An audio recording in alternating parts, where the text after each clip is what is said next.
Golfunity, the most popular golf infotainment podcast in town. Welcome to Golfunity. You know us, the most popular golf infotainment podcast in town. Great to be here. And today, we're diving straight into the U.S. Open Day 1 special, Oakmont. Oakmont. Wow.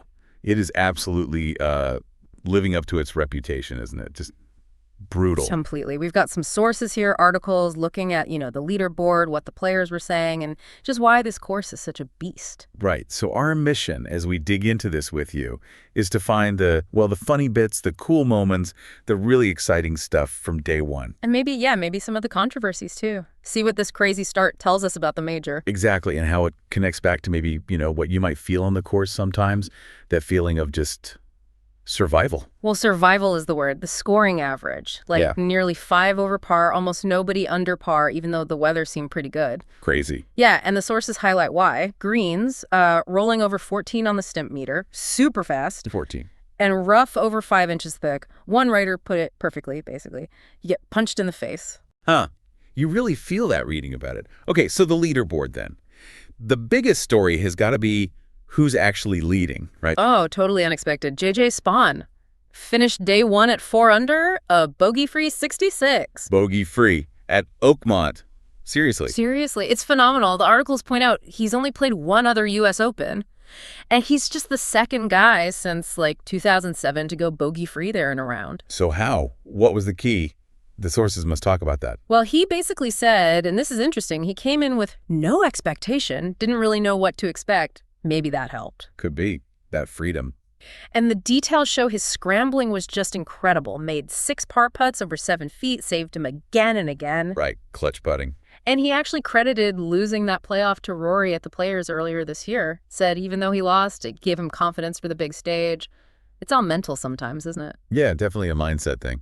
Okay, so Spaun's flying high. What about the guys we thought would be up there? Scheffler. Oh, it was a grind for Scotty. Shot 73. The sources really focus on how his biggest weapon, his accuracy, just wasn't there. Hit only half the fairways. Wow. And at Oakmont, missing the fairway isn't just a penalty. It's immediate big trouble.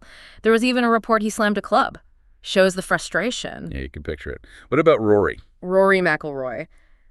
Total Jekyll and Hyde, as one article put it. He was 2 under through 9, cruising. With good early. Then completely fell apart. Shot 6 over on his second 9 to finish 4 over.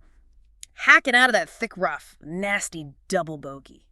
Just rough. Oof. And Bryson, the defending champ. DeChambeau also finished with a 73. Faded a bit. There was this one messy par 5 highlighted where he hit apparently a horrific chip, but then drained an incredible bogey putt. When saving bogey feels like a win. That's Oakmont for you, yeah. But hey, it wasn't all bad news for the big names.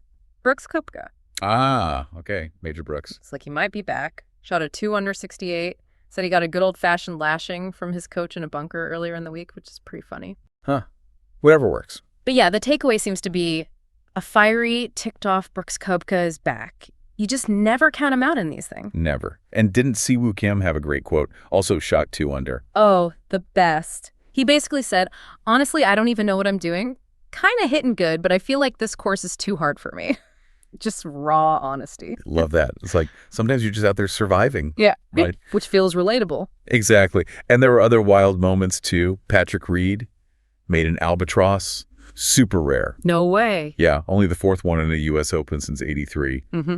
And Shane Lowry apparently threw a mic early on, then made the first ever eagle on the 3rd hole there and just had to laugh. The absurdity of it all. It really humanizes them, doesn't it? Yeah. Seeing DJ hit a shank, Scotty showing frustration, even the local club price shooting 82 after hitting the opening shot. Oakmont doesn't care who you are. That's the thing. The course setup is the great equalizer. Yeah. It just strips everything else away.